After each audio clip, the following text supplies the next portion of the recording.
Unit 11, Science and Technology. Skills 1. Biometrics and Nanolearning. No more worries about truancy and cheating.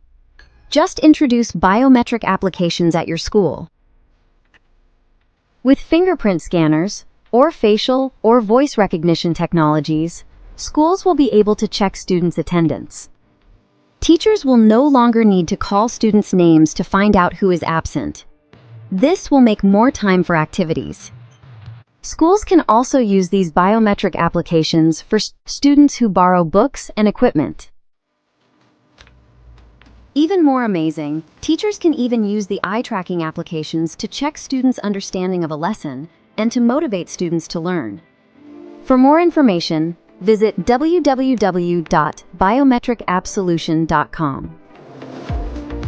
Tired of sitting in front of a computer all day long? Unable to concentrate for very long in your classes? Or frequently forgetting large amounts of information? The solution to these is nanolearning, created by JungleMap in 2006. Nanolearning provides you with small amounts of information over a short period of time.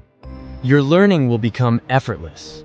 Believe us, receive bits of information within 2 to 5 minutes via our platform, and you will increase your learning attention and ability. Our app also reports your study activities and results to your teacher. Contact us at www.nanolearningsolution.edu.com.